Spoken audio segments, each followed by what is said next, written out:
Henry VIII is the most famous of the English monarchs, and he is remembered mostly today for his famous 6 wives. His love life has been the debate of historians for centuries, and it still captivates people all around the globe. The rhyme, divorced, beheaded, died, divorced, beheaded, survived, is ingrained into the story of English history, as are the individual stories of the women unfortunate enough to marry the Tudor monarch. Henry's mind and health soured as time went on, as did his moods, and he became more depressed and grotesque as his life came to an end. His 6 wives were met with cruelty, political scheming, and in 2 cases execution. Today we look at the burial places of Henry VIII's 6 wives, and remember to support our channel. Please make sure to subscribe. Henry VIII's first wife was Catherine of Aragon, a rather sought after and well thought of Spanish princess, who was originally married to Henry's brother Arthur. Arthur was tipped to become king, being the eldest of Henry VII's children. However, he passed away at Windsor Castle, and then Henry VIII married Catherine, as apparently during the Tudor period, nothing says true love like marrying your dead brother's wife. Catherine's marriage with the king initially was happy and long-lasting. However, the king's eye turned towards Anne Boleyn. This great matter led to Henry VIII splitting from the Catholic Church in order to marry Anne, and subsequently annul or divorce Catherine of Aragon. Following the breakdown of their marriage, Catherine was banished from court, and she spent the rest of her life at Hampton Castle. She referred to herself as Henry's lawful wedded wife, and England's rightful queen, and the English public viewed her as this in many ways. Now Catherine, however, sensed her death in December 1535, and made her will and wrote one final letter to the king, asking that he looked after their daughter Mary. Catherine died on the 7th of January 1536, and she was buried in Peterborough Cathedral, in a ceremony which was seen as rather low-key compared to her previous standing. She had become the lower Dowager Princess of Wales, and for this she was not a queen and she was not given a state funeral. Henry himself did not attend, and banned his daughter Mary from doing so. Interestingly, her tomb today in Peterborough Cathedral is viewed by some as a place of pilgrimage, and many leave the pomegranate, a symbol of Catherine, as a sign of respect to her. Anne Boleyn's final resting place is much more dramatic than that of Catherine of Aragon's. Her downfall was much more brutal too. After marrying Henry and subsequently giving birth to a daughter who would go on to become Elizabeth I, Henry's frustrations quickly arrived as Anne miscarried during a number of failed pregnancies. As quickly as Henry's eye had taken to Anne, it shifted towards another lady at court, Jane Seymour. Anne was quickly accused of treason, incest and adultery, with her downfall masterminded by Thomas Cromwell. Anne was taken to the Tower of London, a place which would remain her resting place since the brutal execution of her that took place almost 500 years ago. On a scaffold in front of a number of witnesses on Tower Hill, underneath the White Tower, Anne spoke to the crowd of her respect for the king and her husband. A French swordsman had come over to perform her execution, and swiftly in one motion the Queen's head came straight off. Her body was then packed into an arrow chest and then interred into the chapel of St. Peter ad Vincula inside the walls of the tower. The chapel was renovated during the reign of Queen Victoria, and then Anne's body was reinterred under the altar of the chapel, and today a patterned stone marks Anne's final resting place. Today her grave is a rather quiet and solemn place, compared with the brutality and chaos in which marred the final days of her life. However, she wasn't the only queen who was laid to rest inside of that chapel. Jane Seymour by many is seen as Henry's favourite wife, most probably as she was a woman who gave the king what he wanted, a male heir. Henry's quest for a son led him through divorces, executions and much more craziness. Jane married the king on the 30th of May 1536, however just over a year later she would be dead. Jane became pregnant quickly, and her labour was rather difficult when she gave birth to the future Edward VI.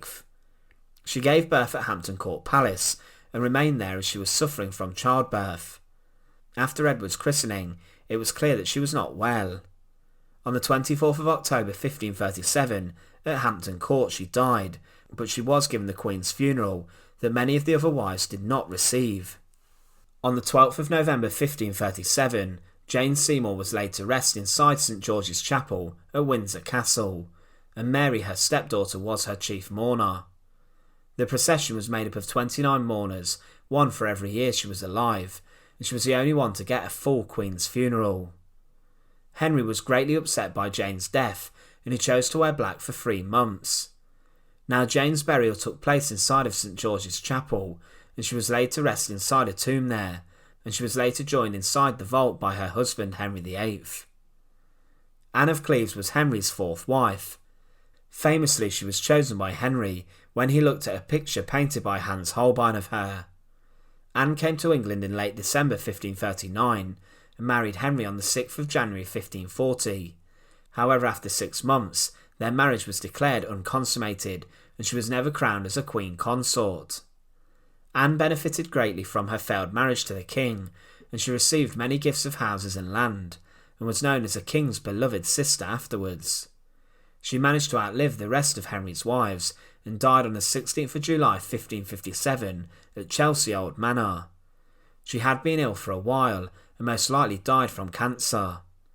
Now Anne was buried inside of Westminster Abbey on the 3rd of August 1557, and today her tomb is rather easy to miss and difficult to find inside the huge abbey.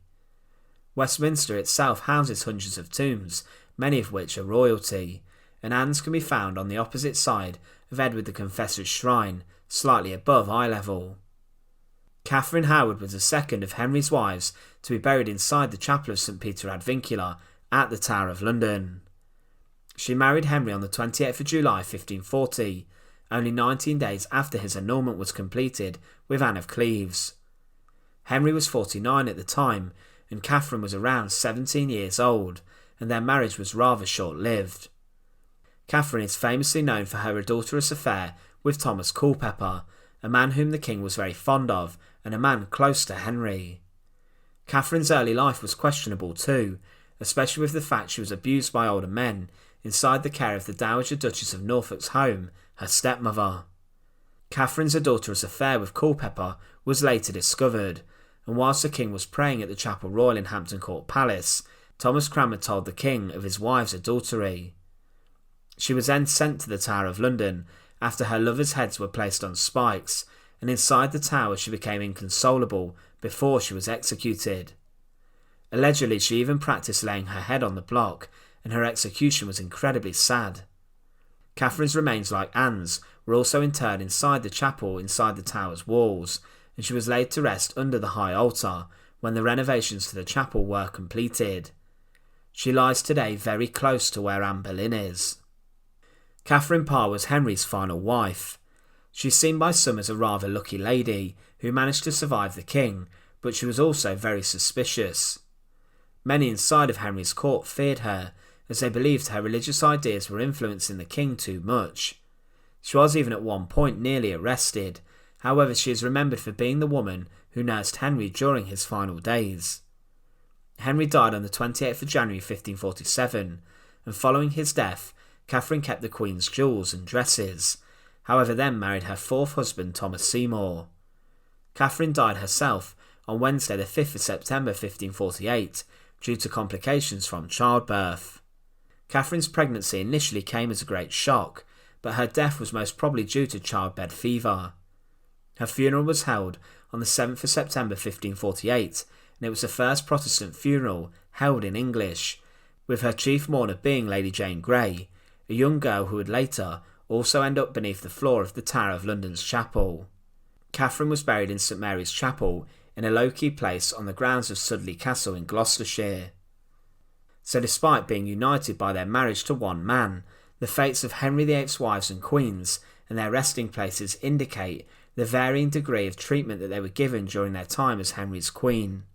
If you are ever in London, I would suggest a visit to the Tower of London in particular, to observe a moment inside of the chapel, and to think that such horror occurred nearby on Tower Green, with 2 of Henry's wives being a matter of metres below the flooring. Despite being united by Henry, each of these women were incredible in their own ways. Once again, thanks for watching. To support our channel, please make sure to subscribe, and once again, thank you so much for watching.